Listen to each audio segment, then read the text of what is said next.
Vale, ahora sí. Porfa, las chicas que están mirando el Facebook, ¿me avisan? Todavía no. Todavía yo no veo nada tampoco.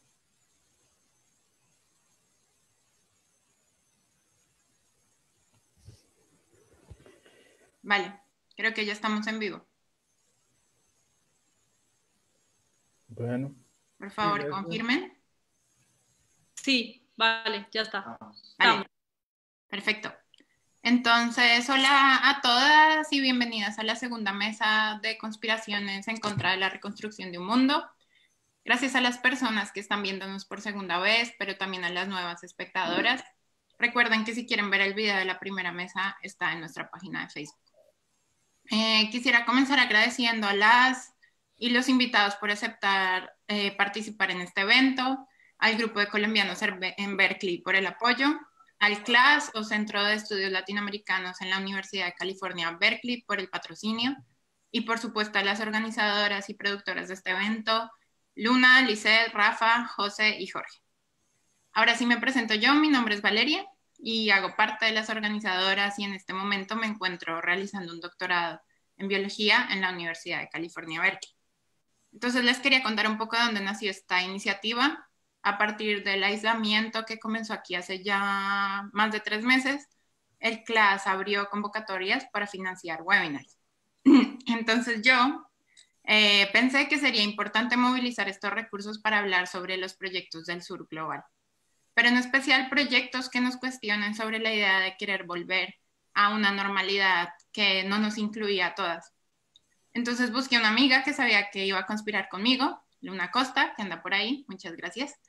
Y bueno, yo como científica y con respecto a la mesa de hoy, quisiera decir que definitivamente lograr una ciencia abierta es una lucha transdisciplinar.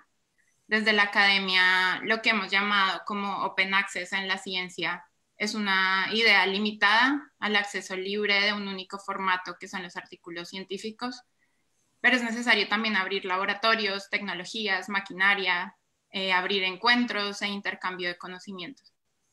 Definitivamente, al final es la búsqueda de la democratización del conocimiento, una ciencia que sea una ciencia comunitaria. Entonces, ¿de quién somos aliados los científicos y las científicas? ¿De una ciencia academicista y privada o de una ciencia democrática y solidaria? Ya para terminar, es mi parte. Este webinar nos da esperanzas y herramientas para encontrarnos en una conspiración colectiva y transdisciplinar para crear diversos y democráticos mundos. Y ahora sí los dejo con José, que ya nos presentará más en detalle la mesa. Gracias. Bueno, gracias, Vale. Bienvenidos al segundo conversatorio de conspiraciones contra la reconstrucción de un mundo, imaginación política, arte y pandemia en Latinoamérica. Voy a decir algunas cosas acerca de quienes organizamos este evento. Primero, somos un grupo de personas de distintas partes de Latinoamérica que se reunió en el programa de estudios independientes del Museo de Arte Contemporáneo de Barcelona. Luna Costa, que la tengo aquí a la derecha, Rafael Frasson, que está aquí también, Jorge Sánchez, Lisette Nin y José Platze, quien les habla. La afinidad que tenemos no pertenece quizás tanto a la institución del museo, sino a La Parra, que es el bar que queda inmediatamente a la vuelta del museo. Estoy muy contento de conspirar con gente que admiro y de tener estas invitadas de lujo. A través de la generosísima invitación de Valeria Ramírez Castañeda, es que accedimos al financiamiento del Centro de Estudios Latinoamericanos de la Universidad de Berkeley para montar este evento. En el contexto de la pandemia y el confinamiento, armamos este encuentro de imaginación política. No se trata de una reunión de personas y saberes calculada racionalmente a partir de cierta afinidad intelectual, todo lo contrario, nos reúnen afinidades animales y racionales afectivas. Esto no es un congreso, esto es una conspiración contra la reconstrucción de un mundo, de una idea unívoca de mundo, del mundo como un todo homogéneo, del mundo como una red aceitada de circulación del capital, el mundo como superficie de extracción. Contra la reconstrucción de ese mundo, de esa idea de mundo, es que queremos conspirar. Conspirar, que significa literalmente respirar juntos, ¿no? Justo ahora que el aire, eso tan en común, es el territorio biopolítico de una amenaza invisible, Les proponemos un ejercicio de respiración conjunta. El primero de los encuentros buscó reflexionar sobre las relaciones entre virus, política y migración y se llamó Manejo discursivo de la pandemia, cuerpos marginados, inmunidad, necropolítica y migración. El que nos ocupa hoy pretende pensar la virtualización de esa experiencia en el contexto pandémico, realizar una crítica de la idea de Internet como espacio neutral, de la fantasía democrática de la web, ¿no? La polis virtual está atravesada por violencias, racismos y fascismos tan reales como los que hay en la calle, y es urgente aprender a reconocerlos y combatirlos. Las invitamos también a la próxima mesa el día 16 de junio, el próximo martes, que se llama Las estructuras de poder que no logramos quemar antes del virus y todo el fuego que nos espera. Movimientos sociales y pandemias. El nombre es bastante transparente, pero para resumirlo se tratará de pensar, entre otras cosas, juntos con movimientos sociales, la protesta y las resistencias en el contexto del confinamiento. Terminaremos con una asamblea destituyente el día 19 de junio, el próximo viernes. Hago una pequeña nota sobre el lenguaje. Ensayaremos hoy, igual que en el encuentro anterior, que fue un poco en Spanglish, un entre lenguas, ¿no? Hoy va a ser un poquito en portuñol. Vou pedir aos portugueses falantes, fala devagar, devagarinho. Español también. Vamos a tentar hacer lo mismo. Les invito además a comentar la transmisión con preguntas, comentarios e intervenciones de todo tipo. Los dejo ahora con Rafael, que les hablará con más acierto sobre la formación de esta segunda conspiración, la que nos ocupa hoy. Hola, yo soy Rafael Frazão. Muchas gracias a todos los invitados, también la gente que nos ve. Y bueno, yo voy a hablar un poco sobre la mesa, sobre la composición de la mesa. Entonces, eso nos pareció importante ahora en este conversatorio que intenta combinar imaginación política, arte y pandemia, juntando pensadores y agentes políticos de Latinoamérica, dedicar una mesa para pensar juntas sobre las circunstancias actuales de la tecnopolítica, ¿no?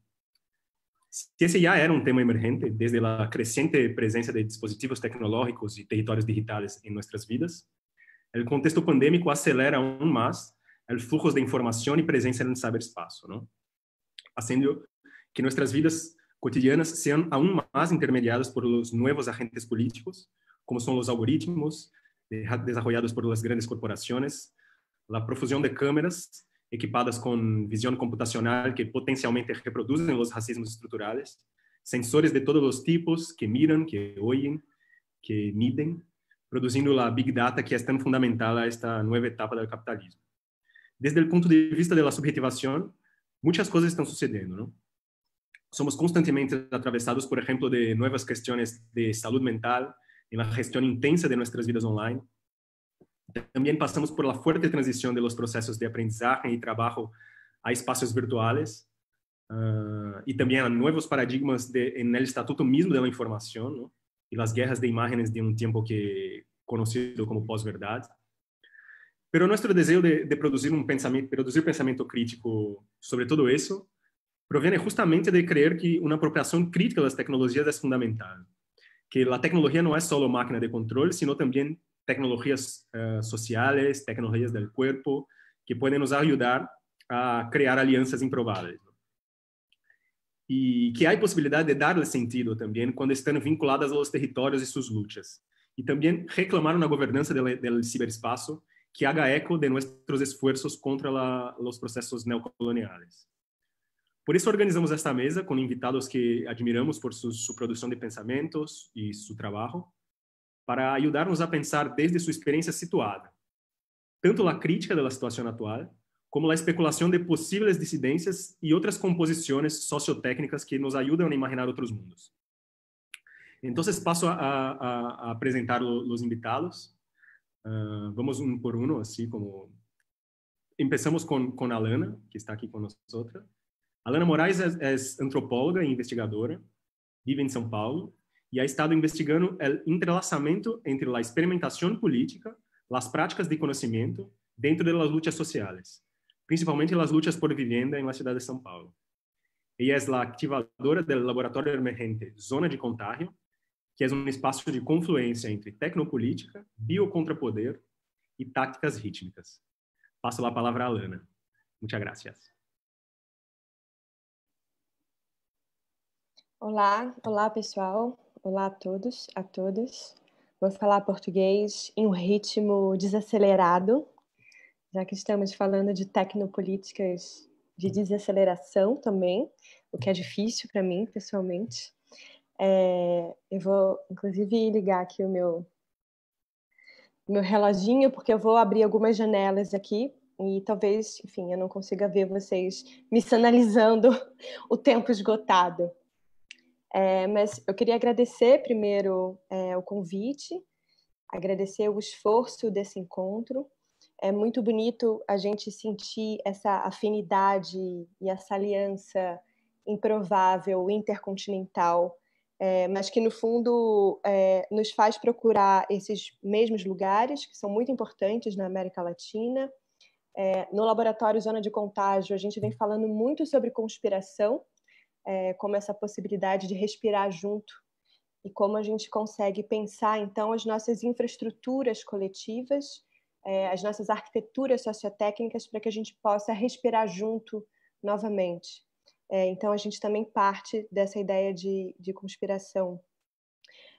Bom, o Rafael já me apresentou, eu sou pesquisadora, mas também sou militante feminista, e há algum tempo eu faço parte desse esforço coletivo de pensar o que seria uma ciência aberta, né, que a gente chama aqui também, tem chamado de uma ciência do comum, que possa produzir formas de conhecimento a partir de uma ontoepistemologia não proprietária, ou seja, né, que é uma ciência do comum que é também um esforço de retomar os saberes apagados, neutralizados, subalternizados e, sobretudo, é um modo de fazer conhecimento, de produzir conhecimento a partir das lutas sociais, como o Rafael falou, e dos engajamentos relacionais com o mundo.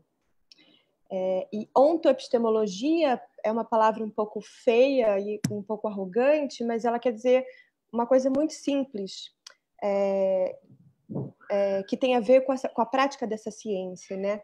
Essa ideia de que não é possível mais separar ciência, né, formas de conhecer e práticas de existência, né? O nosso laboratório ele emerge dessa confusão de fronteira, justamente. E, obviamente, esse esforço ele surge a partir de uma situação muito crítica que vivemos hoje aqui no Brasil e que, para resumir bem brevemente, eu diria hoje que a gente vive essa corrosão absoluta dos sentidos democráticos e que coexiste com uma outra corrosão absoluta dos regimes de conhecimento. E essa corrosão, ela se produz desde esse entrelaçamento, né, entre os novíssimos modos de extração neoliberal, né, os novíssimos modos de extração do capital e as suas tecnologias, com formas muito antigas de racismo neocolonial. E muito da arquitetura tecno-algorítmica de vigilância, de comando, de controle, mas também de desempenho, de segurança, tem a ver com esse entrelaçamento. No ano passado, a gente fez um ciclo aqui muito precioso, um laboratório aberto do comum, para pensar todas essas questões, né? Mas era um laboratório que partia de uma prática muito situada, a partir de um território situado. A gente hoje está na região central da cidade de São Paulo, que é hoje uma região de enclave e disputa pelo território, né? Disputa entre uma nova arquitetura de inteligência, de vigilância militarizada, estatal, corporativa, e, por outro lado, a insistência de formas coletivas e populares de viver a vida e experimentar o território. Então, a gente abriu um processo de convocatória para as pessoas do território, investigamos juntos durante alguns meses e, no final, a gente produziu, criou 3 protótipos, 3 experimentos sociotécnicos que tentavam, de algum modo, responder a uma pergunta muito simples, que é como fazer vizinhança. Como produzir uma vida não fascista em um território específico e localizado.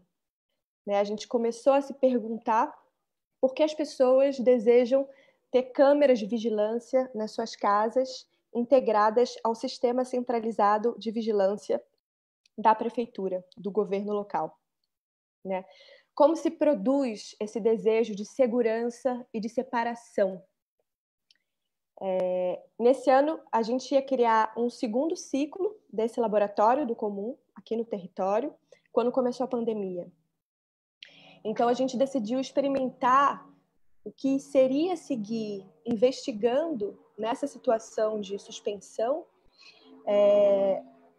mas que, ao mesmo tempo, pensar a pandemia a partir de um acontecimento que abre com muita transparência, né, e legibilidade o exercício do poder. E aí a gente começa a zona de contágio, né, como esse laboratório em confinamento que pensa o contato, né, que pensa a possibilidade do encontro e do contato.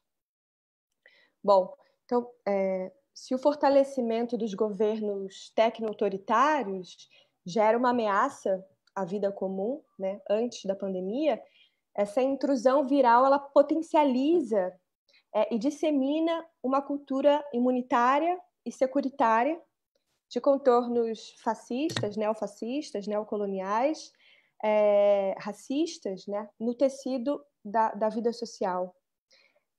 E também continua elegendo os corpos que merecem viver e os outros que devem se sacrificar pelo bom funcionamento da sociedade.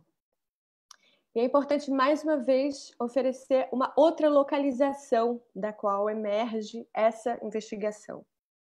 A América Latina hoje é o epicentro do coronavírus, e o Brasil rapidamente está se tornando o centro do epicentro, com quase 600 mil casos confirmados de pessoas com a doença, mas esses números ainda já estão muito subestimados, porque a gente ainda faz pouquíssimos testes aqui no Brasil. E o São Paulo é o centro do epicentro. É a cidade com o maior número de contagiados e de mortes no coronavírus aqui no Brasil. Então, para vocês terem uma ideia desses números, a Argentina tem aproximadamente a mesma população que o estado de São Paulo. São 45 milhões de habitantes. E o Covid-19 matou até aqui 741 argentinos, pelo menos até anteontem, e 10 mil paulistas, 10 mil pessoas que moram em São Paulo. E os cálculos de gestão da pandemia, porque a pandemia ela também se produz a partir de uma predição estatística e algorítmica também, os cálculos da gestão, então, da pandemia, já dizem para a gente que nos próximos 20 dias, mais 11 mil pessoas vão morrer em São Paulo. Bom, e é importante também pensar que esses números e a morte, né, enfim, ela cria uma dissonância muito perturbadora no Brasil, que ao mesmo tempo que existe um Estado, pelo menos o Estado local, né, que diz proteger os seus cidadãos, ao mesmo tempo 373 pessoas foram mortas pela polícia de São Paulo nos primeiros 4 meses de 2020.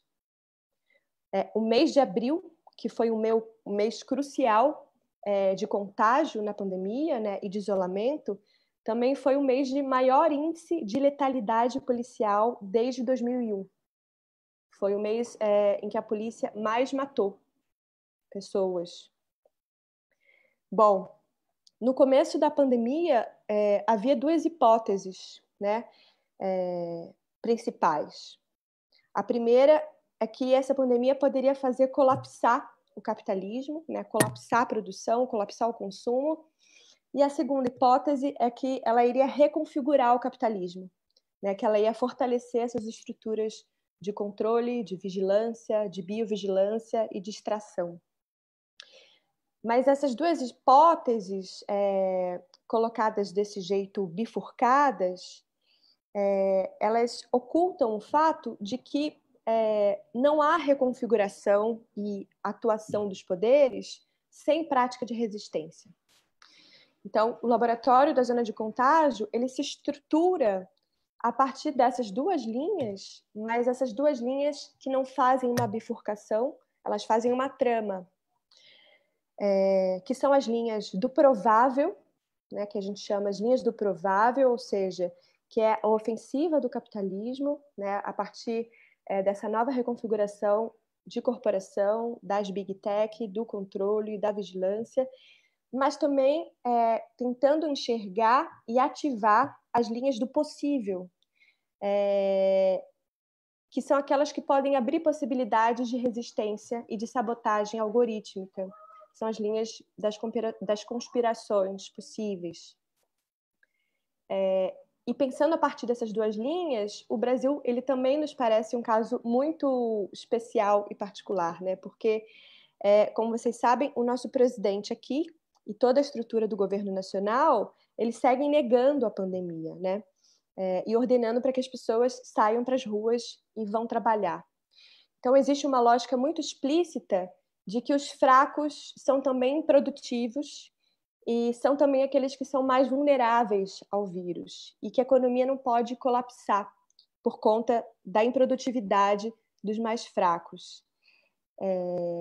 E todo esse circuito nos faz visualizar com muita clareza que os movimentos do poder hoje, eles não são mais movimentos de restringir, de constranger, de impossibilitar, mas eles atuam fazendo funcionar. Eles atuam pela mobilização, pelo engajamento, pela condução ativa dessa livre circulação dos fluxos. E é justamente essa lógica que atua no funcionamento dos dispositivos do poder algorítmico.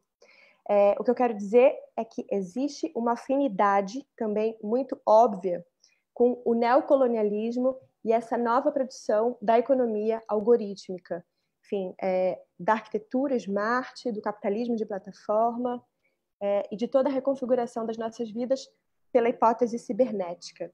Porque todos esses dispositivos atuam a partir de um biopoder do desempenho, né? O teletrabalho nos exige provas de eficiência, de sacrifício, em longas jornadas, como se a gente tivesse agora que compensar o fato de que finalmente a gente pode ficar em casa. Então, a gente está vivendo agora, por muitos dispositivos, novas formas de medir, de qualificar, de avaliar, né? Uma nova cidadania do desempenho que está emergindo e se fortalecendo, mas também é uma cidadania policial e gerencial, né? Porque todos vigiam, todos denunciam, todos avaliam os serviços, dão suas notas e participam, né? Se sentem convocados a fazer funcionar esses dispositivos. Enfim, tem toda uma discussão mais sobre a situação que a gente está enfrentando aqui das plataformas de ensino à distância, que eu acho que elas são importantes para pensar como a gente está alimentando já, a partir desse sistema da economia do algoritmo, que funciona muito como o neoliberalismo mais contemporâneo. Algumas autoras feministas vêm chamando de TINA, que é um regime TINA, né? TINA é a sigla para There is no alternative. Como se essas respostas, essas soluções tecnológicas fossem as únicas possíveis, né? Como se não houvesse escolha política por trás das arquiteturas técnicas. E por isso que a gente insiste no termo tecnopolítica, né? Que é para expressar a indissociabilidade entre técnica e política, mas também entre corpo e ciência. E nesse momento, né, por exemplo, como as plataformas da Microsoft, que estão entrando nas escolas no Brasil e nas universidades, elas já vêm com ferramentas de avaliação, né, com muitas possibilidades de tarefa, pela qual a gente segue fazendo com que os alunos produzam, né, e que também nos exigem uma produção permanente. E diante desse acontecimento brutal, a gente está paralisado, né? Ou seja, existe uma incapacidade de pensar arquiteturas sociotécnicas que possibilitem autonomia, que possibilitem uma forma de experiência que não seja essa do desempenho, da avaliação, né, das muitas formas novas de metrificação. E essa paralisia é também uma crise de presença. Eu vou concluindo agora. Eu queria chamar a atenção para o fato de que essa nova arquitetura algoritmizada, que funciona para ordenar, né, para permitir supostas melhores decisões, melhores buscas, mas, sobretudo, para evitar os imprevistos, para evitar os excessos, para evitar os erros, para evitar o que seriam as escolhas erradas. Ou seja, a economia algorítmica é uma economia psíquica absurdamente neurótica, né? O binarismo, que é o coração do funcionamento algoritmo, ele atua pela redução dos acontecimentos em padrões, né? Eles são modelos estatísticos de previsão. Então, a economia do algoritmo atua para eliminar o não binário, né? Para eliminar o ritmo, para eliminar o contato, para eliminar o ruído. Porque o sentido forte da experiência é justamente a possibilidade do imprevisto, a possibilidade de que algo aconteça, de que algo nos aconteça, né? Algo nos desloque e nos arraste. Eu acho que agora já não vai mais dar tempo de mostrar o trechinho do vídeo que eu tinha separado, de um dos experimentos que a gente fez no laboratório da zona de contágio, pensando a partir dessa arquitetura aqui de videoconferência, sobre como ela também produz um certo amortecimento da experiência e nos torna extremamente vigilantes, né? Um pouco para eliminar o ruído, o barulho, as falas que se interrompem umas às outras, né? A gente produz aqui um ambiente que é um ambiente de tensão e vigilância permanente, e por isso que ele é tão esgotante psiquicamente. Bom, e para concluir mesmo, enfim, para a gente ouvir mais gente nessa conversa, nas zonas de contágio a gente está experimentando o que seria essa tecnopolítica do ritmo, que seria justamente uma tecnopolítica capaz de sabotar o padrão binário dos algoritmos, né? Isso significa que uma política do imprevisto, uma política do imponderado, uma política do desperdício, ela seria capaz, então, de produzir ruídos interessantes nessa nova tecnopolítica dos algoritmos. Mas, então, mais uma vez, o que o laboratório nos convoca a pensar, a zona de contágio, é se nós somos, de fato, capazes de viver de outra forma. E se nós podemos sustentar as nossas infraestruturas sociotécnicas que possam produzir uma vida não fascista, uma vida antirracista, uma vida que seja um pouco mais autônoma dessa vida do desempenho que a gente está sendo obrigado a viver. E a gente acha muito que esse é um momento de experimentação radical, né? A gente está obrigado a experimentar. Então, todo encontro nosso também é um encontro de alguma experimentação. Então, vou fechar essa minha fala e também fechando com essa ideia que a gente sempre fecha os nossos encontros, que é reafirmar a possibilidade da conspiração como essa insistência no respirar junto, né, que é uma insistência também, uma prática, uma ciência de risco. Uma ciência de contágio é sempre uma ciência de risco, mas também é uma ciência do cuidado. E é um desafio agora para os próximos anos, como a gente vai conseguir se deparar com esse grande desafio de respirar junto de novo, sem medo.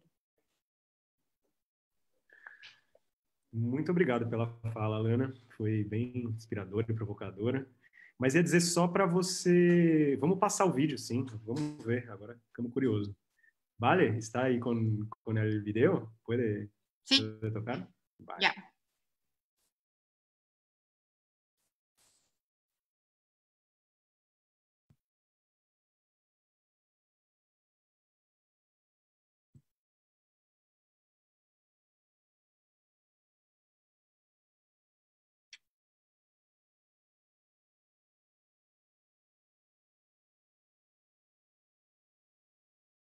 ¿Están viendo la pantalla? Sí, lo vemos. Sim. Vale. Voy a ponerle play.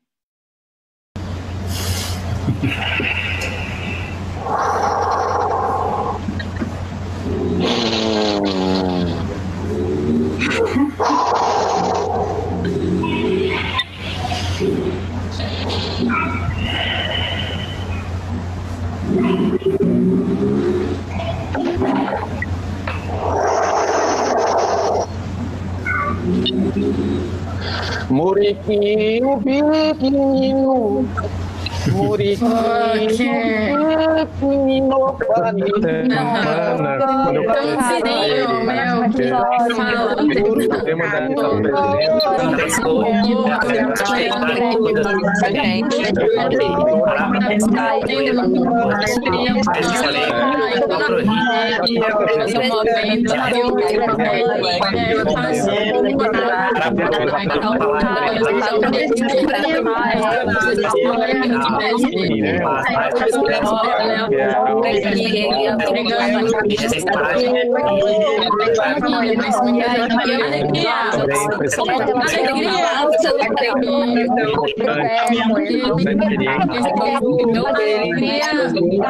Eu ia contar a história de uma pessoa que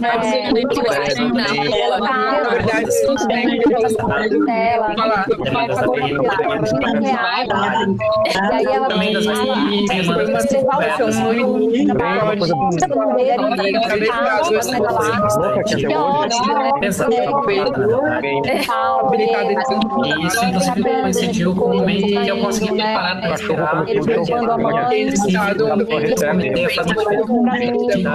aí, isso fez lado diferente, muito pesado. Urubu tá onde vai de novo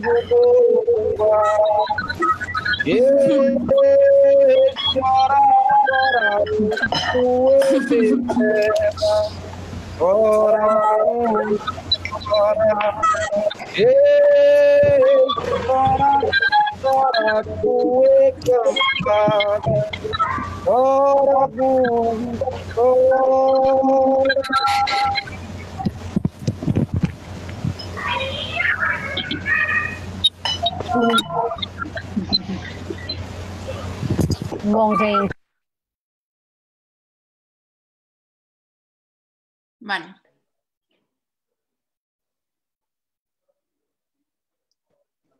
Bom, vocês estão aí?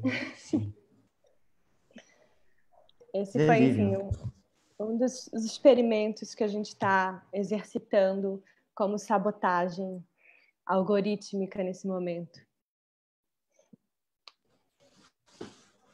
Bom, muito obrigado, Alana. Vamos a ir ahora con Vladimir Aray. Vladimir forma parte de la Organización de Derechos Digitales, con sede en Santiago, que es una organización de alcance latinoamericano, que tiene como objetivo fundamental el desarrollo, defensa y promoción de los derechos humanos en el entorno digital. Bueno, bienvenido, Vladimir. Bueno, muchas gracias por la invitación. Muy contento de estar hoy acá con todos y todas ustedes. Básicamente lo que me gustaría hacer en el tiempo que tengo es poder hacer una reflexión en torno a distintas maneras en las cuales la pandemia pone de relieve algunas cuestiones que son que necesitan poner, que requieren atención respecto a la relación entre principalmente la construcción de una sociedad a través de o por medio de una infraestructura técnica. Voy a tratar soy chileno, suelo hablar muy rápido, voy a tratar de hablar lo más lento posible y voy a tratar de acomodarme en el tiempo que tengo porque hay varias cosas que me parece que son interesantes. Entonces, para partir me gustaría mencionar que desde un inicio se ha concebido o se ha vendido la idea de que Internet es una tecnología que es esencialmente democrática. Evidentemente, bajo esa idea, lo que hay es una concepción de la democracia que la vuelve equivalente a acceso, y a mero acceso. Así todo, parece ser que en el marco de la pandemia, si nos apegamos a esta idea que es problemática por distintas razones, pero así todo, hemos visto que en el fondo Internet efectivamente ha cumplido un rol que es interesante y que tiene que ver particularmente con la puesta en circulación de información. Y esa cuestión ha sido relevante no solamente porque nos permite estar al tanto de lo que está pasando con la pandemia, tanto en el marco de lo local como en el marco de lo global, sino además porque también ha posibilitado algunas cuestiones que son muy importantes en otros órdenes. Por ejemplo, mantener nuestras relaciones afectivas. Ante la imposibilidad de poder salir de la casa y ver a nuestros seres queridos, Internet ha sido la manera en la cual hemos podido mantener esos lazos, que en momentos de crisis claramente son importantes. Pero también Internet ha sido una herramienta interesante para poder hacer circular e impulsar discursos que pueden ser críticos con el poder político, por ejemplo. Lo hemos visto en Chile, por ejemplo, particularmente a través de la difusión de distinta información y de una presión que se ha realizado principalmente en redes sociales. Hemos visto, por ejemplo, que un grupo de periodistas y académicos han logrado que el gobierno chileno haga modificaciones respecto al modo en el cual se contabilizan las víctimas de la pandemia. Entonces, efectivamente, creo que en ese sentido Internet ha cumplido ese rol del cual tanto se habla y sobre el cual tanto se ha escrito y se ha dicho respecto a este carácter eminentemente democrático y en última instancia bueno de la tecnología digital y particularmente de Internet. Evidentemente, esta cuestión tiene una contraparte que tiene que ver con son esa misma infraestructura, esas mismas plataformas a través de las cuales se puede hacer circular también información que tiene un carácter negativo, que en el fondo está producida con la intención de dañar, con la intención de manipular la opinión pública, y es particularmente complejo porque es algo que hemos estado viendo que nace no desde grupos marginales de la sociedad, sino que en algunos casos desde el mismo poder político.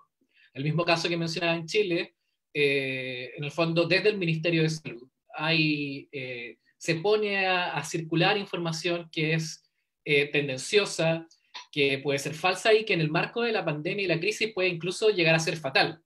Y esta misma situación la hemos visto también en otras partes. La estamos viendo en Brasil, la hemos visto en Estados Unidos. Sin embargo, evidentemente esta visión de Internet como democrática en tanto permite el acceso es evidentemente restrictiva y evidentemente problemática por una serie de razones, algunas de las cuales me gustaría mencionar. La primera cuestión es que evidentemente uno de los ámbitos en los cuales esta visión estrecha respecto a Internet y sus potencialidades y el modo en el cual esa cuestión se traduce en materia de política pública, por ejemplo, tiene que ver con la reconversión del trabajo y de la educación en teletrabajo y teleeducación. En el fondo, aquello que ocurre cuando el ejercicio del derecho al trabajo y a educarse pasa a depender de la infraestructura de telecomunicación. Y por ejemplo, en el caso de un país como Chile, donde según las últimas cifras disponibles, alrededor del 90% de los hogares están conectados a Internet, lo que la pandemia vuelve claro es que ese acceso a Internet por sí mismo no garantiza absolutamente nada, porque el acceso a Internet es desigual y gran parte de ese acceso a Internet tiene un carácter bastante precario y bastante frágil. Es un acceso a Internet que se hace a través de dispositivos móviles, a través de planes de prepago, por ejemplo, y bajo condiciones que no permiten ni teletrabajar ni teleestudiar.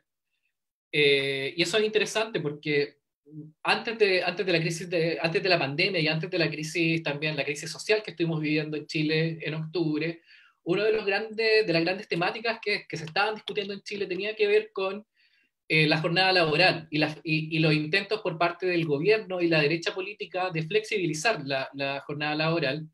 Y entre uno de los grandes argumentos que se repetían tenía que ver con esta cuestión, con esta posibilidad del teletrabajo. Y lo que hemos visto, y lo que, que es una cuestión que evidentemente uno puede intuir, pero que en el fondo se hace dramáticamente patente en el marco de la pandemia, es que efectivamente la posibilidad de teletrabajar y telestudiar en Chile está determinada por las capacidades individuales que las personas tienen de poder acceder a una conexión a Internet y a unas condiciones que permitan el teletrabajo. Entonces, evidentemente se trata de un problema que tiene distintas aristas, que van desde, por ejemplo, las políticas de vivienda y la realidad de hacinamiento, que es real y muy dura para un número importante de la población, y que básicamente en el contexto de pandemia significa además un riesgo amplio de contagio. Pero evidentemente lo que hay ahí en el fondo, lo que revela la pandemia también de una manera muy dramática, tiene que ver con cómo en el fondo detrás de un número que parece un número saludable, se esconde una realidad que es mucho más compleja y una realidad sobre la cual hay que hacerse cargo, y que tiene que ver con, bueno, con la concepción de Internet, que en el marco actual que estamos viviendo parece ser más un instrumento, un beneficio, un privilegio de algunos grupos, para básicamente poder, en el marco de lo privado, ¿no? Como en el marco de mi posibilidad de poder acceder a fuentes de entretenimiento, fuentes de información, qué sé yo, y no como un medio a través del cual uno puede ejercer derechos fundamentales.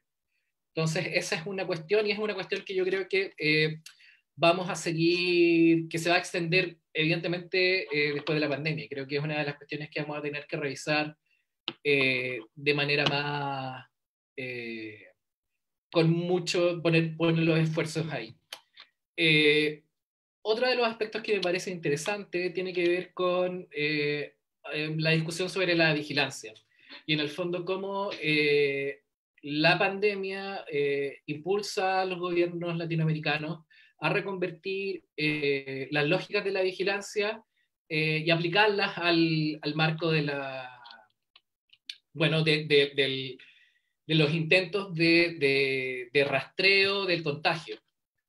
Y esta cuestión es interesante por distintas razones. En primer lugar, porque de alguna forma también revela la falta de imaginación del poder político oficial en torno al uso de la tecnología. O sea, la respuesta por defecto se vuelve: construyamos una corona app, hagamos alguna cuestión de este tipo, y de manera muy problemática, sin necesariamente evaluar la necesidad y la efectividad de este tipo de medidas. Lo vimos en Chile, por ejemplo. Se lanzó una aplicación que buscaba poder generar algún tipo de... Bueno, era una aplicación con muchas funciones, pero una de ellas era intentar poder determinar y hacer una trazabilidad del contagio, pero la cantidad de personas que han descargado y están utilizando la aplicación es ínfimo. Y por tanto, evidentemente la pregunta es: ¿para qué hacer esto? ¿Por qué se hizo esto? Creo que la respuesta tiene que ver simplemente con una cuestión de orden propagandístico y poder como demostrar en el fondo que el gobierno está haciendo todo lo posible por poder por controlar la epidemia, aun cuando muchas de las cuestiones que se están haciendo en realidad no tienen absolutamente ninguna utilidad. Y de la mano de eso me parece que, y esto es lo que a mí particularmente me ha parecido más interesante, es que, y es una cuestión que hemos visto en el marco en escala global, es que en el fondo pareciera ser que la pandemia revela la fragilidad de la infraestructura de vigilancia.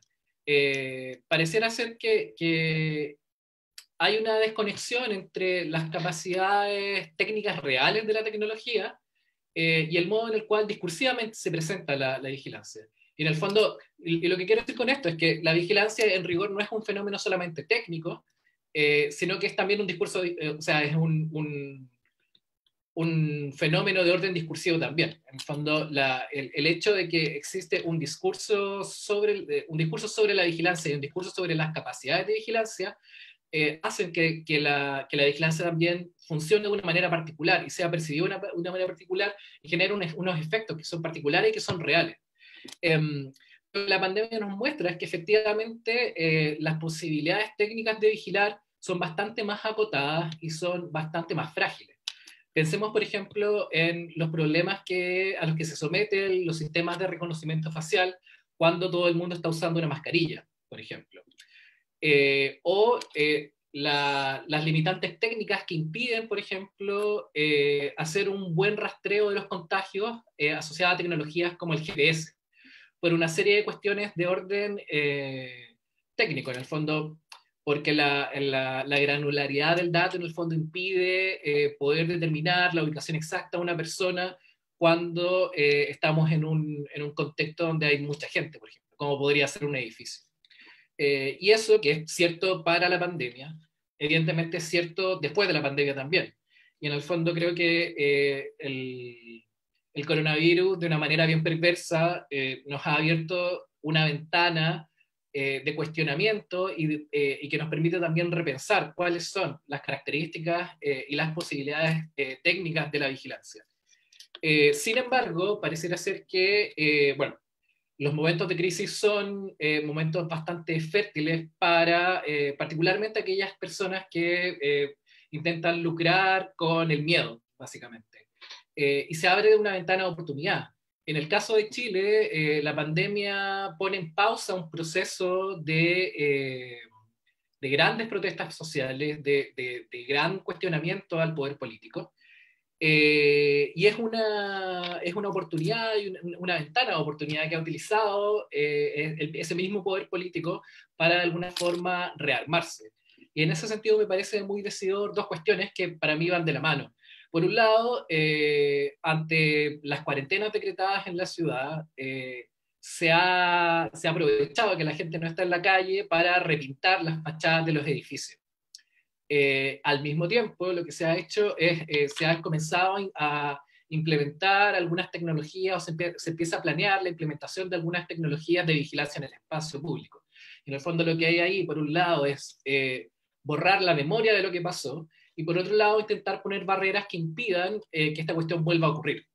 Sin embargo, parece ser interesante que precisamente en el marco de la pandemia, donde la crisis se agudiza, y hace algunas semanas atrás vimos nuevas protestas en las calles motivadas por el hambre, que es una cuestión interesante porque además de ser dramático y terrible, pareciera ser hay una conexión directa ahí con aquellas protestas que en el fondo dieron inicio a las grandes protestas en los años 80 contra la dictadura, que iban a terminar con el plebiscito del año 88. Entonces, sobre eso creo que es importante mantenerse alerta respecto a cómo las distintas implementaciones de tecnología pueden ser reutilizadas luego para labores distintas que pueden tener que ver con la vigilancia. Y por último, una cuestión que me parece también muy interesante analizar es que la pandemia de alguna manera también ha demostrado la limitada capacidad que tienen estas grandes corporaciones lideradas por estos grandes magnates de la tecnología, que parecían estar jugando constantemente a inventar el futuro y que básicamente en el marco de la pandemia no han sido capaces de entregar ninguna solución útil a nada. O sea, en el fondo pareciera ser que todas estas grandes empresas que se jactan tanto de su capacidad técnica, se jactan tanto de el nivel de las personas que están trabajando ahí, han sido completamente inútiles a la hora de abordar un problema real y urgente como es esta crisis de salud. Entonces, en resumen, pareciera ser que el escenario, y esto es lo terrible, el escenario post-pandemia abre una serie de incertidumbres en torno a cómo era el mundo y cómo va a ser el mundo. Pero lo interesante es que precisamente es en ese momento de incertidumbre donde es posible pensar y repensar las lógicas sobre las cuales habíamos estado funcionando y trabajando, y poder buscar ahí alternativas, que me parece que es como ante lo terrible que es la situación, es probablemente la mayor utilidad que puede tener toda esta situación horrorosa. Eso. Vale, muchas gracias, Vladimir. Bueno, bien interesante, muchas ventanas posibles ahí para hablarnos. Sí, sobre lo manejo discursivo, por ejemplo, de la vigilancia, es curioso porque lo que parece que, por ejemplo, con la cosa de las mascarillas y la visión computacional, lo que parece es que están teniendo que desarrollar aún más profundamente los algoritmos de visión computacional y que eso se explota, pero también es un poco de un manejo discursivo, de que la cosa, ¿no? Se puede aún más trabajar con una parte más pequeña de la cara y tal, porque las gorras cubren, bueno, cosas para hablarnos después. Bueno, ahora vamos a los proyectos propiamente, proyectos de subversión algorítmica, como ha puesto Alana. Yo quiero presentar a Vince, que Vince es un programador, investigador, un artesano de redes, como se llama, que trabaja en la Casa de Cultura Tainá, en la red Mocambos, y es responsable por pelo proyecto Baobaxia, que é um projeto incrível, que é projetado para operar em comunidades rurais com nenhuma ou pouca internet. E é uma rede de acervos de memórias das comunidades, organizadas como uma coleção de nodos, como cuas, ele vai falar disso, que são sementes do baobá, que estão em comunidades quilombolas e comunidades indígenas de Brasil. Muchas gracias, Vince. Te dejo a palavra. Boa tarde. Graças, valeu pelo convite. Vou falar em português devagar. E, bom, vou já, para não ver minha cara que não é tão bonita, vou já compartilhar a tela para que fala mais, assim, as imagens falam mais do que as palavras às vezes. Eu sou, na real, eu sou da Itália, né, da Sicília, mas eu me abrasileirei já tem mais de 15 anos, né? E aí eu cheguei aqui dentro do movimento do software livre e logo que cheguei eu tive a sorte ou o destino, aí cada um tem uma ideia sobre isso, de chegar na Casa de Cultura Tainá. E é de lá que eu continuo ainda hoje assim a dar a minha contribuição e aprender muito. Quando eu cheguei, eu lembro que assim não falava ainda português e aí comecei a trabalhar num programa de inclusão digital que assim me deu a oportunidade de começar já no campo a conhecer o Brasil. E aí eu chegava, não conseguia falar português, mas eu tinha conhecimento sobre computador e tal. E aí a troca era com as comunidades, que eles me ensinavam português e eu ensinava alguma coisa com computador. Então foi sempre uma troca. E talvez é mais do que eu aprendi do que eu consegui ensinar, né? E aí, assim, dentro dessa experiência, a gente começou a trabalhar a questão digital em territórios, principalmente em territórios de comunidades tradicionais, quilombos, aldeias, assentamentos, comunidades também da periferia, grupos culturais, como a mesma Casa de Cultura Tainá. E aí a gente começou já, desde essa primeira experiência, a gente tinha a ideia de discutir a tecnologia, de não levar lá o curso de informática. Era justamente por ter como base a ideia do software livre, na real, de a gente se apropriar do conhecimento e adaptar o conhecimento e a tecnologia ao contexto local para ver como potencializar o que já tinha, né? E aí a gente começou a trabalhar com a linguagem audiovisual, por ser uma tecnologia mais próxima da oralidade, e começamos assim, as comunidades começaram a produzir muito conteúdo que era um pouco complicado, assim, a gente carregava por HD, por pendrive, CD, ia apresentando entre uma comunidade e outra, as pessoas que tinham essa possibilidade de se movimentar, até um ponto que a gente começou a pensar, bom, a gente tem bastante conteúdos, esses conteúdos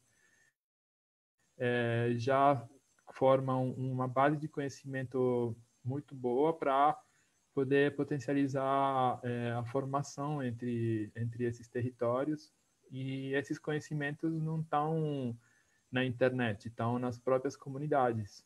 Só que as comunidades não conseguem compartilhar entre elas, e até no próprio território, às vezes esse conteúdo ficava na casa de alguém, com um CD e tal. Então a gente começou a pensar como é que a gente consegue fazer circular e preservar esses conteúdos, e mesmo em lugares que não tem internet. Então, de uma questão bem prática, começamos a repensar a comunicação digital a partir dessa necessidade, e começamos a pensar na possibilidade de criar uma tecnologia e que funcionasse dessa forma, da mesma forma que eu falei. A gente tinha possibilidade de levar esses conteúdos de forma física, nessas rotas que a gente fazia e faz ainda hoje, na medida do possível, né, nesse mundo que a gente está agora. E aí a gente começou a pensar, então, nesse sistema que a gente tem chamado de Baubaxia, que aí liga com uma questão mais simbólica, espiritualizada, não sei a palavra mais certa para isso, que é a ideia de compartilhar como um símbolo dentro dessas redes de afeto, da rede de Mucambos, que é essa rede de, principalmente, falei quilombola, mas junta um pouco o povo da terra, assim, né? Da terra, digo, quem não deixou assim uma relação com a terra, assim, com a natureza. E a gente planta baobás, que são árvores africanas. Então essa ancestralidade que tanto faz falta hoje, assim, no entendimento do mundo, né?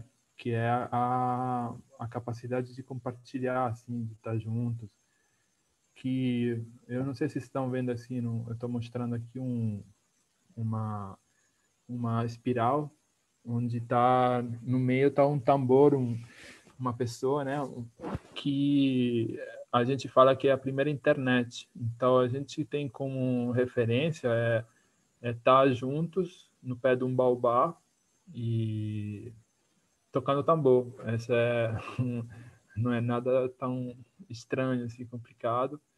E a partir disso que essa espiral se mexe, se movimenta e gera conteúdo, gera afeto, gera força, vai passando para aqui dá para ver um pouco qual é a estrutura da rede, assim, que são comunidades mais estruturadas, que a gente chama núcleos de formação continuada, como pode ser, no caso, a mesma Casa de Cultura Tainá, ou comunidades quilombos, aldeias. E aí, em cada comunidade, a ideia é de ter sua própria infraestrutura de comunicação, seja ela uma parte física mesmo, de infraestrutura de dados, de computacional, ou seja computadores, fibra, cabo, antenas, o que for necessário para cada contexto, né? E também de conhecimentos de pessoas, né, que atuam nessas frentes, E, enfim, esses conteúdos que a gente compartilha e preserva dentro das próprias comunidades em máquinas que a gente chama mucuas, até porque a gente sempre busca uma inspiração um pouco mais simpática e próxima de uma visão mais sei lá, menos escravizada e tal, tipo, chamar servidor já remete a essa ideia de, mesmo que seja uma máquina, a gente continuar remetendo a ideia de escravizar algo, né, de mandar em cima, em vez de cooperar, de criar uma relação, né. Então a gente chama mucua porque a mucua é o fruto do baobá e então simbolicamente representa o lugar onde as sementes, que são os vídeos, as fotos, as sementes da memória estão, né? E aqui é o site do Baobáxia, que no caso é uma das mucuas. Hoje em dia tem cerca de 40, 50 nós mucuas espalhadas Brasil afora e também fora do Brasil. E essas sementes são esses conteúdos, as nossas memórias. Baobax é um jogo de palavras, uma união de galáxia com baobás. Essa galáxia de memórias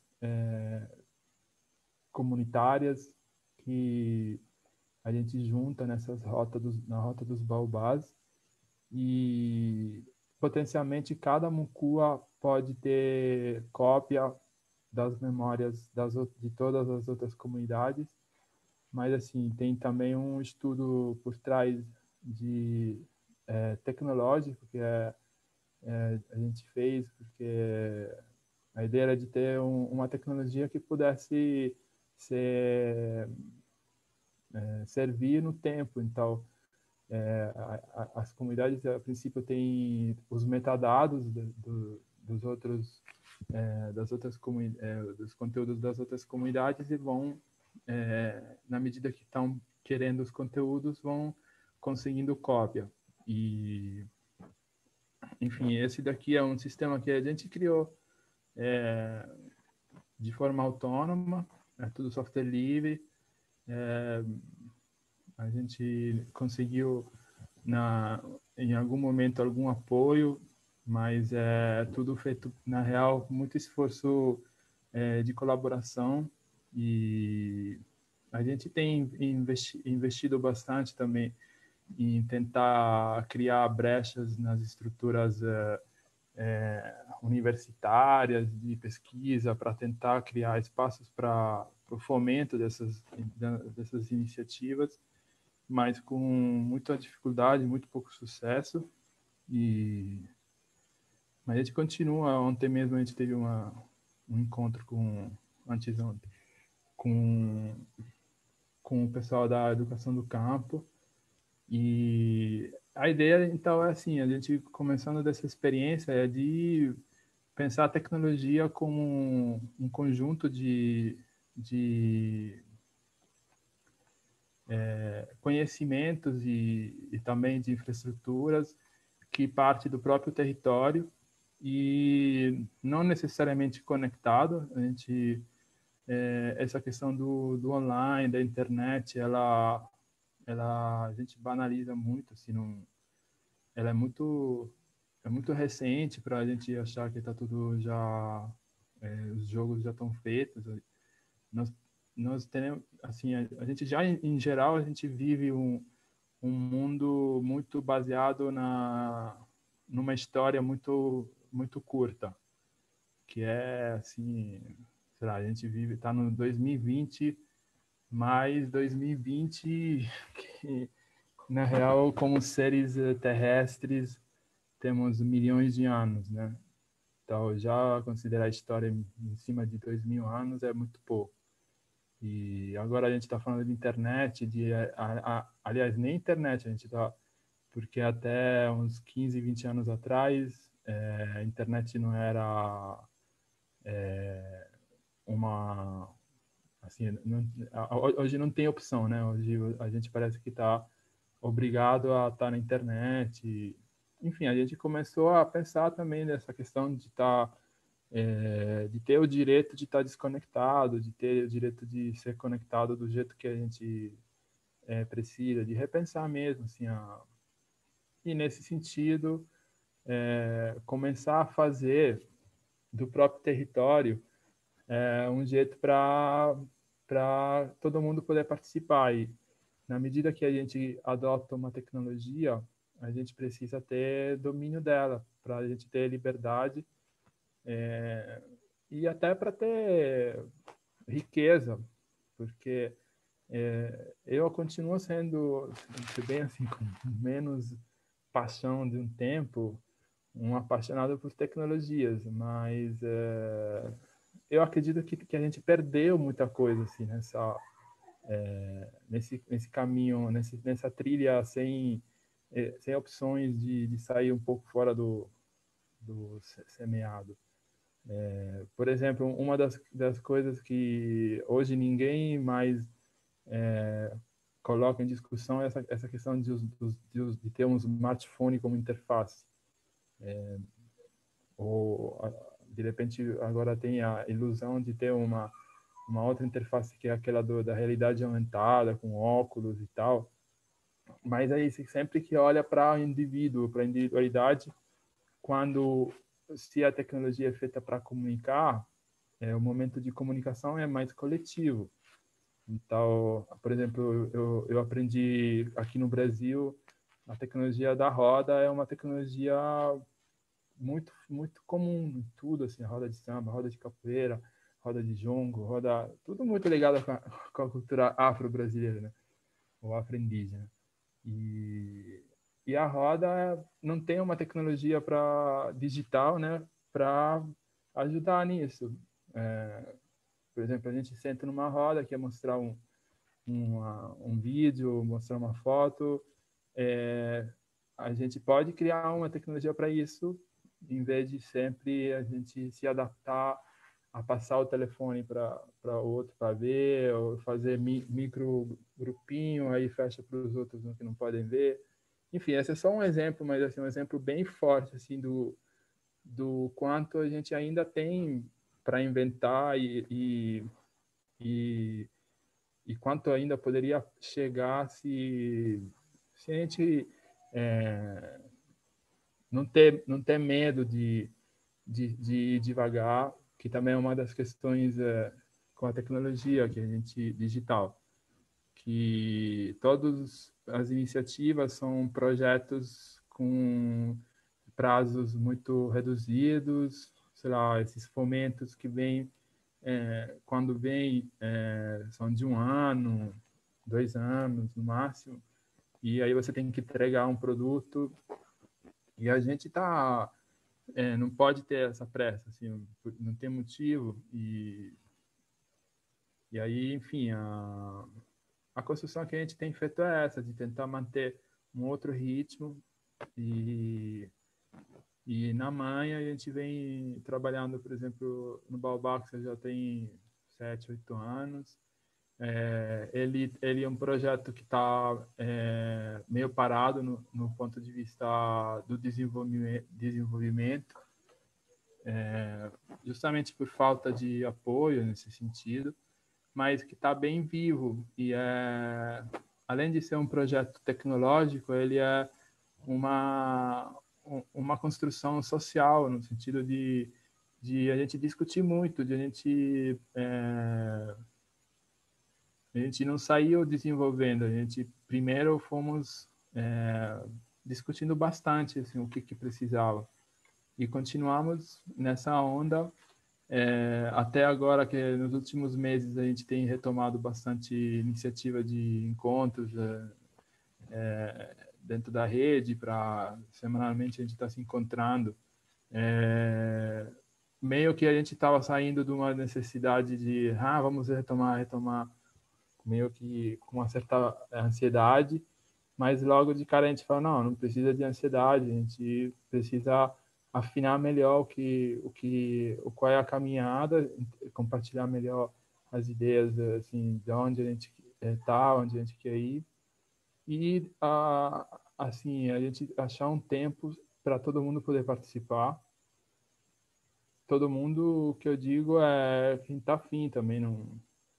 A gente não teve uma evangelização em cima da tecnologia, no sentido, não é a proposta que, por exemplo, o Baobab seja uma tecnologia alternativa a nada. Ela é uma tecnologia que tem um sentido. Aí quem sentir essa proximidade pode adotar, sendo software livre e tudo. Pode até fazer um uso diferente, se quiser, assim, no sentido de customizar e tal. E, enfim, dentro da rede Mucamos, a gente tem trabalhado também com outras ferramentas digitais, assim, de georreferenciamento. Esse daqui é um mapa que a gente desenvolveu já há alguns anos, a gente chama Rota dos Baobás, onde um pouco mostra as comunidades que a gente tem juntado nesses anos.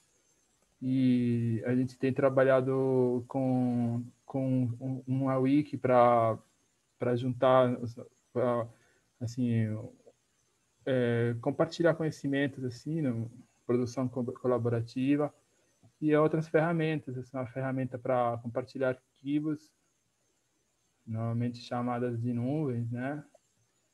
E assim, essas são todas ferramentas que não estão dentro de data centers corporativos, eles estão dentro das próprias comunidades. Eu estou acessando, a gente está acessando pela internet, mas de fato a gente está dentro de um território que é de nosso território.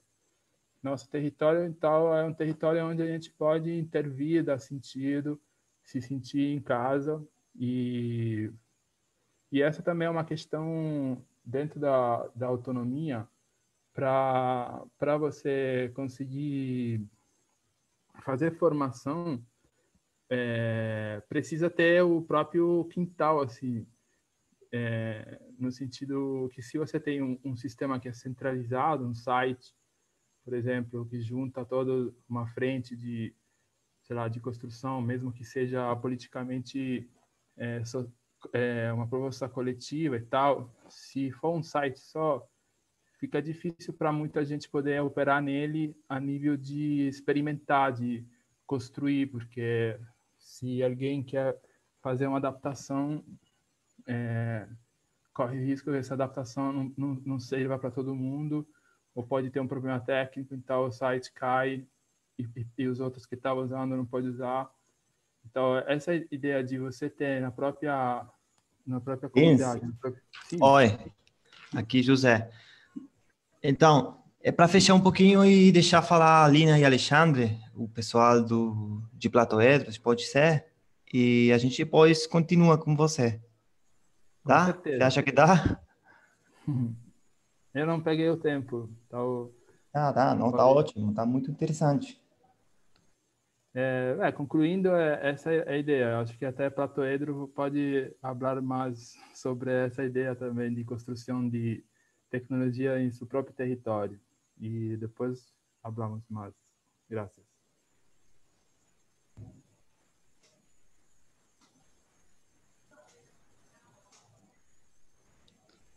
Entonces, bueno, gracias Vince. La verdad que súper interesante.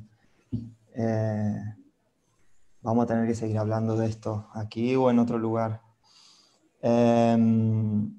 Pasaremos ahora hablar con Lina y Alexandre, que son de Platoedro. Platoedro es una plataforma y un laboratorio de cultura hacker o hacker. Ellos hablarán un poquito de esta diferencia. Se encuentran en Medellín.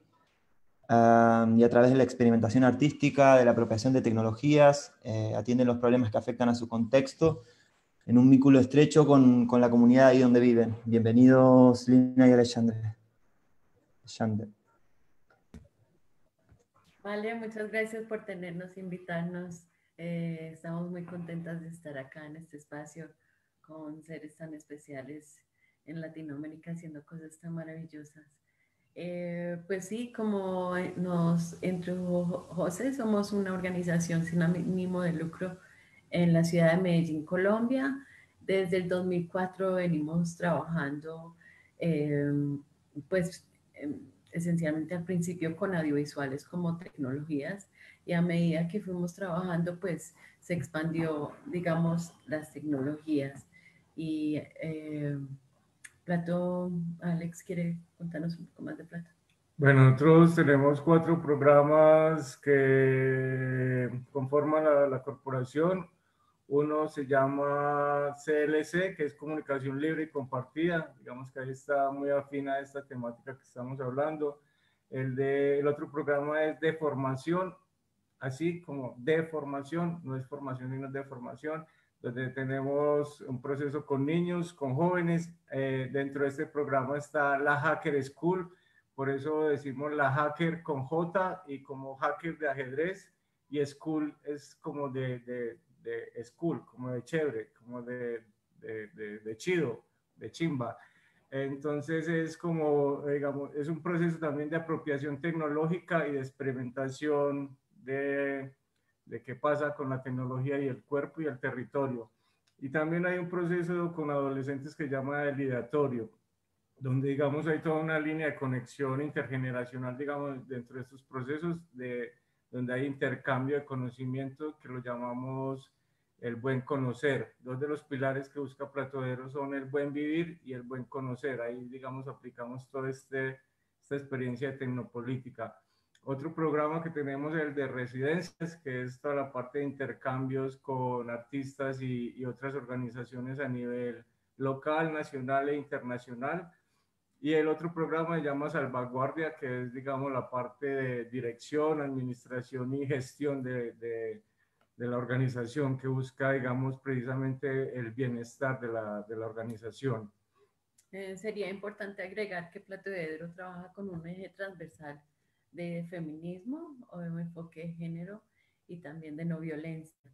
En ese sentido, pues hemos ido construyendo nuestros programas y nuestros proyectos a partir de la demanda misma de las participantes, las mismas comunidades, porque siempre nuestro trabajo ha sido no en la intromisión, sino, digamos, en el compartir y en el hacer juntas, y también aprendiendo haciendo. Entonces, a partir de esa base hemos ido construyendo nuestras maneras de hacer, primero haciendo, aprendiendo, haciendo, o sea, primero la práctica y después llega la teoría. En cuanto a Platodero durante esta pandemia, creo que nos ha servido mucho que en particular somos una organización que hemos trabajado mucho también hacia el interior de la organización para poder estar fortalecidas hacia nuestro trabajo hacia afuera con las comunidades. Y allí hemos hecho un arduo trabajo sobre feminismo, pero también sobre cuidados y sobre micropolíticas. Tal vez Alex nos quiera hablar un poco más de micropolíticas. Que, digamos, para poder compartir acá un poco la experiencia de Plato, digamos que viendo la historia que hemos tenido en el 2010, 2011, hasta el 2014, estuvimos participando muy fuerte, digamos, a nivel internacional. Digamos que recuerdo que conocí a Vincent, que estuve, digamos, con algunas experiencias muy cercanas a Brasil, porque fue, digamos, el proceso de cultura viva. Ahí estuvimos trabajando toda la parte, digamos, de comunicación libre, junto con el colectivo Soy Loco por Ti de Brasil, y bueno, un montón de gente también que había, digamos, ahí en esa plataforma. Y estuvimos también al mismo tiempo participando del LabSurLab, que era como un encuentro de espacios hacker a nivel latinoamericano también, donde se estaba haciendo como una experimentación. Ahí, digamos que estábamos en un ambiente muy de reflexión y de trabajo hacia asuntos muy macro, ¿cierto? El asunto de incidencias políticas para la cultura, el conseguir un presupuesto, el conseguir, digamos, un movimiento latinoamericano que estuviera trabajando en esa incidencia. Digamos que ahí en el 2013, 2014 empezamos a tener una transformación, y fue donde, digamos, empezamos también a cuestionarnos el asunto de las micropolíticas. Y de ahí para allá yo creo que hay un proceso que yo lo llamaría de tecnomicropolíticas, que es donde ya empezamos como a enfocarnos en unos asuntos más cercanos, tanto de la organización como de la población que está alrededor con nosotras trabajando, interesados mucho más, digamos, en el cuidado, mucho más también como en el asunto de construcción de confianzas y de alguna manera, pues, utilizamos todo este, digamos, aprendizaje que habíamos hecho dentro de la tecnopolítica, dentro, digamos, aprender a construir el conocimiento de una manera democrática, la toma de decisiones de una manera mucho más abierta. Entonces, todo esto se fue aplicando, digamos, a los procesos que nosotros hicimos acá con nuestros procesos formativos, tanto en la JACE como con los niños.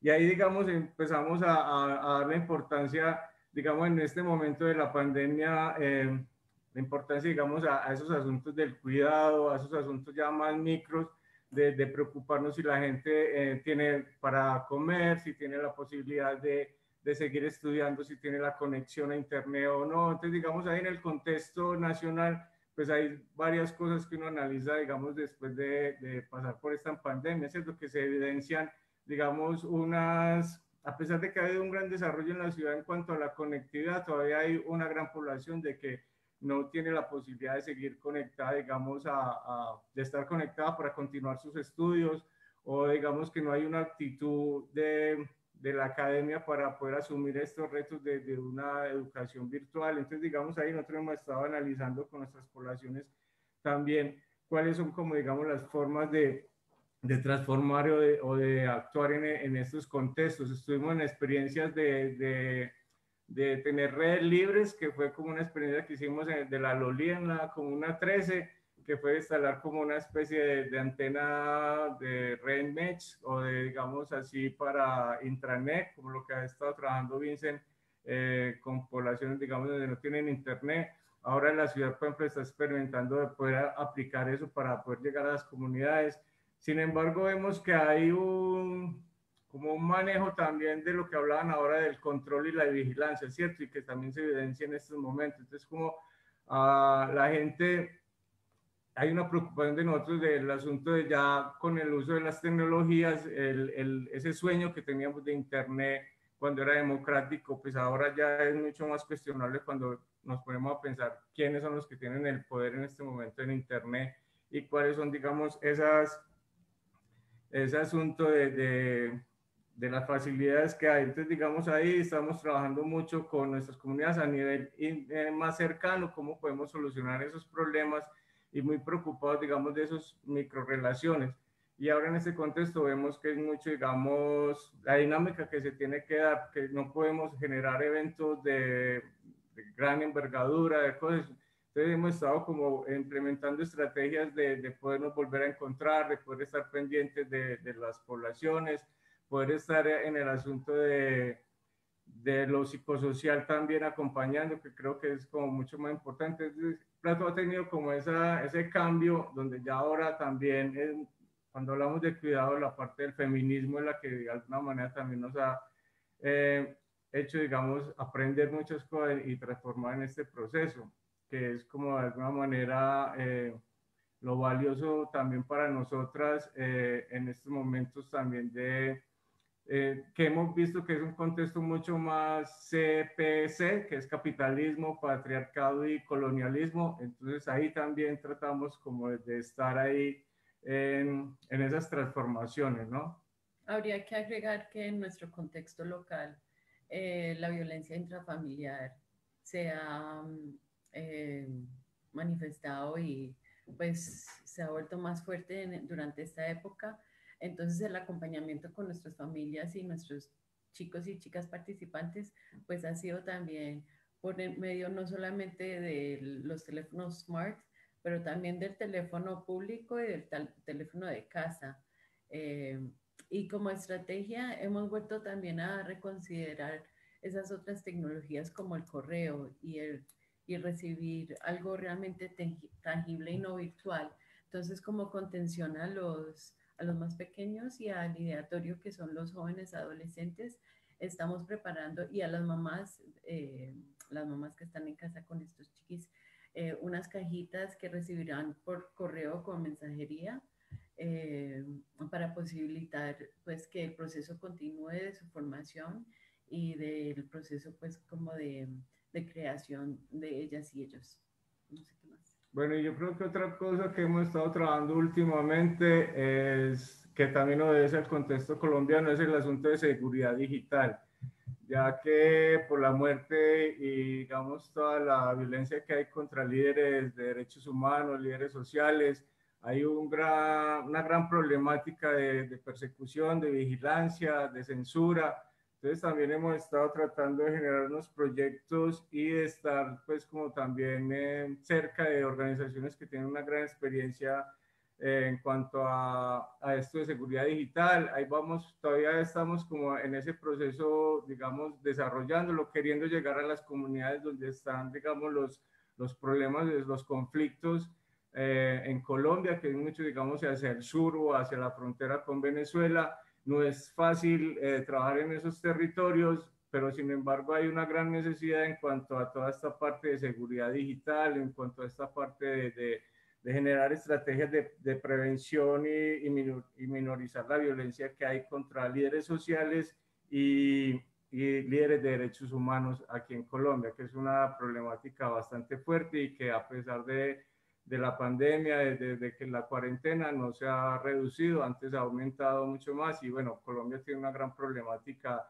de conflicto social, político y económico, donde pues digamos es uno de los contextos que pues, tenemos que tener en cuenta dentro de todo este análisis y el trabajo que hacemos también, que es bien fuerte aquí en Colombia.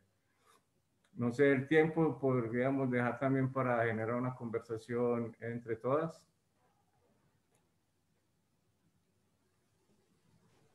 Sí, bueno, ¿cómo estamos de...? Bien, ¿no? Bien, ¿no? Vale, muchas gracias Lina y Alex por la ponencia. Son Pratoedro y Baubaxia son proyectos que nos encantan total, así como con su relación directa con los territorios y tal. Sabemos que es donde eso se hace sentido a las tecnologías, ¿no? Cuando están como directamente ligadas a su entorno y produciendo mundos reales, físicos y bueno. Bueno, no sé, creo que primero, no sé si los otros invitados de la mesa quieren comentar más algo o si pasamos para unas preguntas. No sé. Sí, igual, bueno, muchas gracias a todos y a todas por estar aquí. Dejamos un pequeño espacio, hay algunas preguntas de la gente que nos está viendo, pero igual querían hacer algún comentario ustedes. Vince, te corté, ayuno de cualquier amabilidad, así que si querés completar algo también puedes hacerlo ahora. Y bueno, igual entre ustedes también tendrán preguntas para hacerse, etcétera.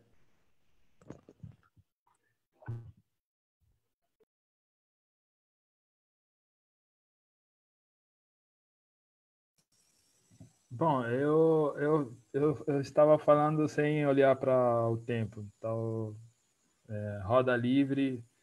A única coisa que eu acredito que é interessante é ver um pouco de conteúdos das comunidades que, bom, eu tinha preparado até algumas outras telas. Esse daqui é uma parte para entender um pouco mais a estrutura tecnológica que é feito o Baubaxia. E só por alto, a gente fez um software em camadas para poder interagir a diferentes pontos. Então, isso pensando que é uma tecnologia infraestruturante, então que no território pode ser que tenha que a Mukua possa ter outros usos, outras interfaces. A gente teve esse esforço de fazer ele modular, né? E os conteúdos, assim, eu tinha separado um vídeo, mas é um vídeo que não dá para assistir todos, mas eu vou só passando um pedacinho aqui. Oi, Maria. do encontro. É um encontro que chama Pagelança Quilombola Digital, que são as vivências que a gente, como tecnologia social, a gente de compartilhar conhecimentos, a gente faz esses encontros, vivências bastante grandes, assim, tipo, pelo menos uma semana de vivência, que é um encontro com um eixo, assim, uma temática principal, que é proposta pela comunidade que está puxando a pagelança. E além dessa temática principal, tem outras rodas, assim, outros momentos para aproveitar, assim, que estamos juntos para alinhar um pouco as ideias e as ações. E esse daqui foi uma pagelança com eixo principal, era o Baobáxia mesmo, a gente chamou Territórios Digitais Livres, e foi bem rico, assim, esse evento, esse já tem uns anos, assim, foi 2015. Mas, bom, só para ter uma ideia aqui o evento foi na Casa de Cultura Tainá, em Campinas.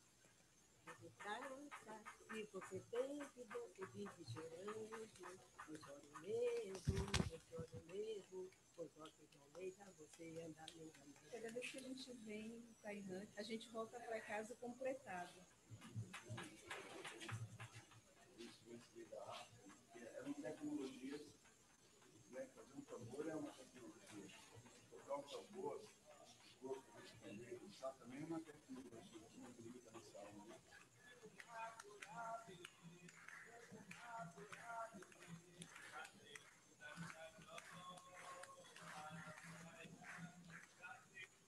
A gente está fazendo um trabalho de registrar memória popular, assim, uma cultura que só tem aqui.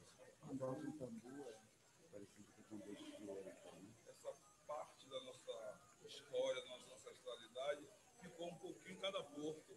A cada dia que a gente se depara com parte de nós, né, que foi dividido nesse processo de sequestro, a gente, né, esse é muito engrandecedor. Nunca tinha vindo, mas já tinha ouvido bastante história, e aqui eu ouvi bem mais história. É um acúmulo de saberes muito grande, energia muito forte, muito boa. Aqui a gente botou manjericão, losna, alecrim, tem a hortelã ali, ó. Aquele espiral foi feito no outro encontro e agora, nesse encontro, a gente revitaliza ele com outras mudas. Todas as plantas têm o seu sentido. Você vê, tem planta para defumação, para banho de descarga, para banho de harmonização, e tem as comidas, as comestíveis. Se elas estiverem no seu movimento adequado, faz um consórcio que soma na diversidade da vida. Né? Uma que sobe pode dar sustentação para outra que se espalha. E assim são as pessoas. Assim é a rede, né? Semeamos lá nas máquinas de computadores e trocamos com a Terra toda aquela eletrostática, toda aquela energia magnética.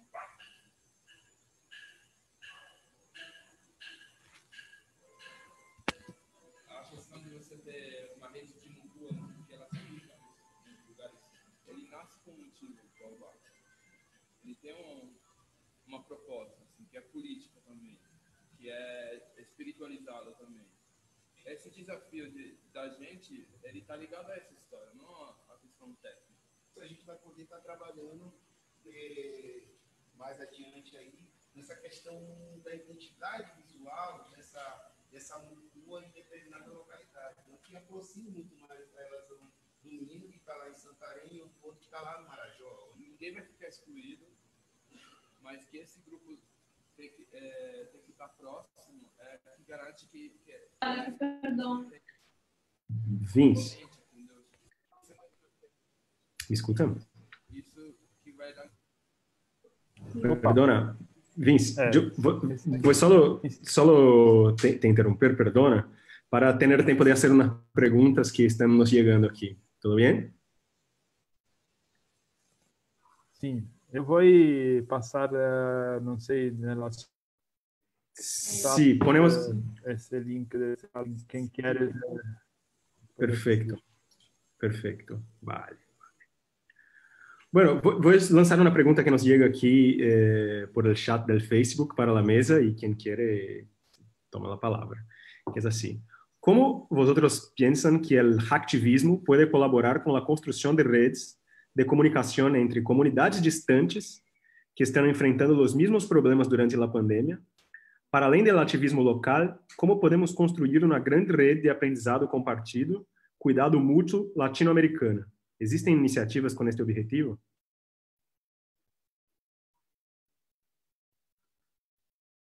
No sé si alguien podría hablar sobre eso.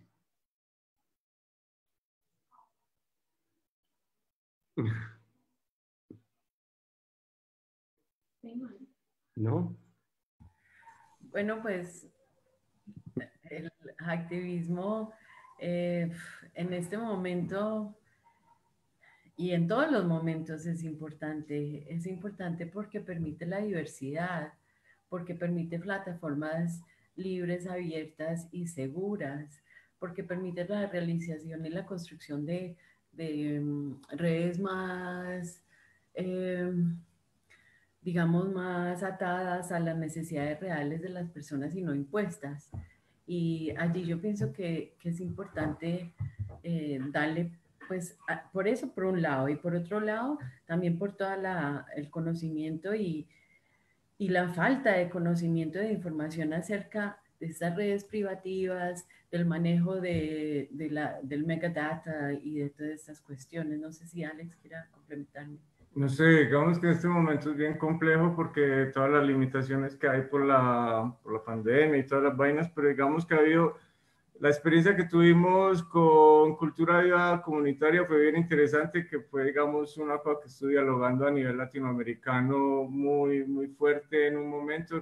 Ya nos tocaría también reflexionar qué fue lo que pasó, porque digamos, ahí en Brasil fue uno de los impulsores muy fuertes, digamos, con los puntos de cultura y toda esa revolución que hubo ahí en Brasil en el momento de Lula, impulsó mucho, digamos, este diálogo. Después hubo todo un retroceso o un cambio ahí que de alguna manera también afectó a nivel latinoamericano en algunos gobiernos. Digamos que ahí nos toca analizar qué ha pasado en esas experiencias para poder como volver a retomar cosas y no caer en los errores que pensamos, que pasamos, pues. Pero digamos en estos momentos también, como lo decía ahorita, es muy importante ver cuáles son esas pequeñas redes más micro y cómo funcionan, cómo se sostienen. Y yo creo que una clave es cómo conectamos esas pequeñas nodos de redes micros con otras, cómo generamos esos enlaces de intercambio de información y de recursos entre ellas, y para ahí de alguna manera poder ver cómo hay superpuestas redes, ¿cierto? Yo creo que es una cosa que en este momento tampoco está muy clara, que la pandemia de alguna manera ha demostrado unas falencias que hay. Ahí también, digamos, todo un reto. Yo creo que sí hay, como yo no soy de alguna manera pues, tan pesimista, sí hay unas grandes posibilidades, pero digamos hay que tener todo un cambio de actitud en cuanto a cómo asumimos estas herramientas, si somos realmente habitantes de estas herramientas, si las estamos padeciendo y atravesando nuestras vidas o simplemente las estamos consumiendo. Entonces digamos que ahí ese cambio de actitud es la que nos permitiría también generar unas construcciones de redes mucho, digamos, más fuertes o más orientadas a transformar estas necesidades que hay más latentes y que se han mostrado con la pandemia, creo yo. No sé si alguien más quiera agregar.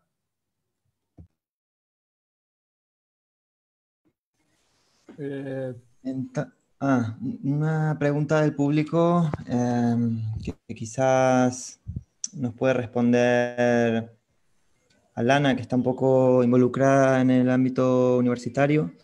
Pregunta Valeria Ramírez: ¿cuál creen que es el papel de las universidades en apoyar estos procesos de ciencia comunitaria?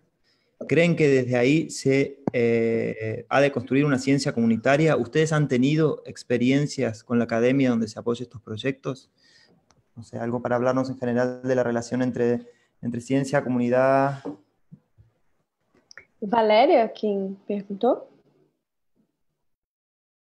Sí, yo pregunté, pero por el Facebook. Sí, Então, Valéria, eu penso que a estrutura universitária hoje, na América Latina, não só na América Latina, mas no mundo, também está se deparando com uma crise brutal, né? Uma crise de legitimidade, e que tem a ver também com uma crise de papel, né? Na construção desse mundo que a gente está vivendo hoje. Então, eu não tenho dúvida, por exemplo, hoje, o modo pelo qual as universidades aqui no Brasil, né, vêm aceitando os pacotes Google, Microsoft, de reconfiguração do ensino à distância é brutal, é assombroso. A gente é incapaz de produzir propostas coletivas de autonomia técnica. Então, esse é o momento que a gente deveria estar discutindo na universidade o que significa uma aula, né? O que significa a produção de conhecimento, o que significa uma universidade que pode ser aliada e produzir aliança com as lutas sociais, no momento crítico em que a gente vive no Brasil, com pandemia, enfim, e fascismo, polícia militar. Mas o que acontece é que as estruturas também da produtividade, do desempenho e das qualificações, das publicações, atingiram de maneira muito intensa o espaço da universidade. Então, a universidade ela foi muito colonizada pela produção neoliberal, né? Pela subjetivação neoliberal. E eu não tenho dúvida que agora o nosso grande desafio é um pouco derrubar os muros, derrubar as paredes da universidade e fazer com que a universidade seja, no fundo, um espaço de encontro das lutas, né? De encontro de saberes, de encontro entre conhecimentos que podem produzir essa nossa autonomia de uma vida não fascista, que pode sustentar outras alianças, né? E outros mundos. Gracias. Genial. Sí. Bueno, yo quería solo hacer una provocación también acerca de un tema que es fundamental y brutal, sobre todo en Latinoamérica, en términos de tecnología, que es el rol todo de la desinformación, del infocalipsis y tal. Así, ¿cuáles son los roles de las tecnologías en la llamada desinformación y los discursos de odio? Así como, no sé también si Vladimir puede ayudar en eso, qué tipos de mecanismos podemos como un poco nos defender de eso y cuáles son las implicaciones también un poco conceptuales en eso de generar evidencias, en las peleas entre ciencia y anticiencia, con la tecnología haciendo la mediación. No sé. Es una pregunta compleja, la verdad. Efectivamente, me parece que lo complejo es que en el fondo es la misma lógica y aquello que en el fondo nos parecía interesante y que nos ofrece distintas posibilidades en torno a la conexión que implica Internet, es el lugar en el cual, o es la infraestructura que posibilita también la producción de discursos que es un discurso de odio, un discurso protofascista, un discurso, el uso de la infraestructura de información como parte de una estrategia en el marco de la geopolítica también, en el fondo. Ahora, me parece, sí, hay varias cuestiones que hay que mencionar ahí. Lo primero es que en el fondo, claro, efectivamente la desinformación, por ejemplo, como un arma al servicio del poder político, por ejemplo, particularmente en América Latina, tiene una aplicación hay una larga historia ahí construida. Justo el otro día me acordaba del caso chileno, por ejemplo. La dictadura instala un departamento dedicado precisamente a eso, a producir desinformación, con el objetivo de manipular la opinión pública, de encubrir crímenes de Estado. Y claro, la posibilidad que abre la tecnología tiene que ver, por un lado, con la masividad, con la ampliación de los canales a través de los cuales esa información puede circular. Y también con que se vuelve mucho más complejo como desenmarañar cuáles son los orígenes, cuáles son... En el fondo la desinformación se transforma en un proceso donde hay una serie de actores que no siempre están claros, que están interviniendo. Y a esa cuestión yo creo que habría que sumar los intereses económicos de las plataformas de las cuales el discurso desinformativo como daño circula, ¿no? O sea, pensemos, por ejemplo, en plataformas como Facebook, como Twitter, cuyo modelo económico gira en torno al uso de la tecnología. En el fondo, son plataformas que están particularmente preocupadas de que haya mayor número de interacciones con el contenido, y que en el fondo también revela un poco esta lógica neoliberal de Internet, que está asociada al flujo, ¿no? Al flujo de los capitales, y en este caso el flujo del capital en forma de información. Donde lo importante, más que el contenido, es el hecho de que la información gire. De modo que en ese marco se vuelve sumamente... O sea, hay que entender esta cuestión como un problema que tiene múltiples aristas y que es muy, muy difícil de sobreponerse, porque si bien efectivamente hay todas unas discusiones que podemos tener respecto, por ejemplo, a las responsabilidades que tienen quienes administran estas redes de información. Esa, por ejemplo, es una discusión muy compleja, porque la barrera respecto a la protección de los usuarios como responsabilidad de la plataforma puede rápidamente toparse con, por ejemplo, la censura. Y lamentablemente hemos visto que efectivamente las compañías Facebook, por ejemplo, es muy efectiva a la hora de censurar personajes femeninos, por un lado, y muy mala a la hora de limitar a los nazis, por ejemplo, en la plataforma. Dicho eso, creo que hay otra cuestión también que se conecta con lo que mencionaba al principio, es que en el fondo, en el abordaje que se ha hecho de esta situación desde el hemisferio norte, particularmente, pareciera ser que la desinformación es principalmente como el producto de agentes que son periféricos, que es como la idea del troll, la idea de extremistas políticos o gente loca como, no sé, los terraplanistas y esta cosa como los antivacunas, pero que en el fondo es un otro que viene a corromper un poco este espacio. Y de nuevo, en América Latina el problema, por ejemplo, de la desinformación está fuertemente ligado, por ejemplo, al poder político. O sea, de nuevo, en el marco de la pandemia, la cantidad de información falsa que en Chile se ha transmitido desde el Ministerio de Salud, por ejemplo, es un problema de desinformación. Y de nuevo, lo mismo está pasando en Brasil, lo mismo está pasando en Estados Unidos. Yo diría, y frente a este esquema que es muy complejo, pareciera ser que la respuesta es más relativamente sencilla, pero muy, muy, muy complicada de ejercitar, que tiene que ver con cómo en el fondo las personas cómo podemos generar pensamiento crítico de una distancia crítica respecto a nuestra relación con la información.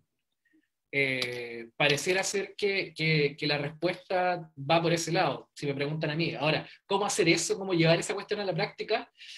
Es súper, súper difícil. En el fondo es un proceso, tiene que ver con cómo podemos integrar el pensamiento crítico a, por ejemplo, los planes de educación temprana.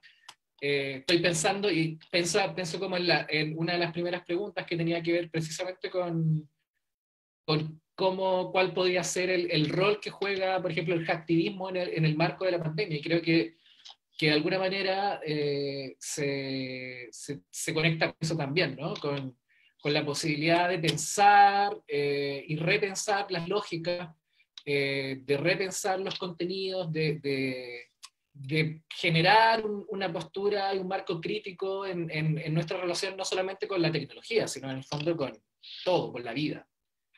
Es difícil, ¿verdad? No sé bien cómo ponerlo en práctica, pero quizás por ahí.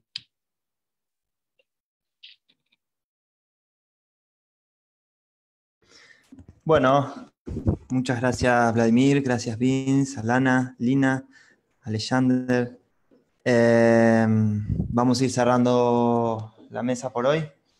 Nos quedará conversar por otros medios, la verdad, porque está visto que lo que tenemos por hablar es mucho más de lo que cabe en un video que la gente esté dispuesta a ver a esta hora, no sé, en los diferentes países. Así que nada, agradecerles muchísimo, muchísimo la participación y invitarles a seguir los encuentros futuros y a seguir conversando, la verdad. Muchas gracias. Gracias. Gracias. Muchas Chao, gracias a chao, gente. todos. Valeu. Vamos solo hablar de la próxima mesa, ¿no? Que es martes, día 16, ahora, una mesa sobre movimientos sociales que se llama Las estructuras de poder que no logramos quemar antes del virus y todo fuego que nos espera, movimientos sociales y pandemias. Entonces seguimos con eso y muchas gracias. Vamos usar nuestra infraestructura, no vamos a hacer las próximas en el Facebook. Vale, sí. Vamos a Es compartir una cuestión. cómo. Gracias. Justo. Gracias, gente. Chao, gracias. Gracias, chao. Chao. Tchau, tchau.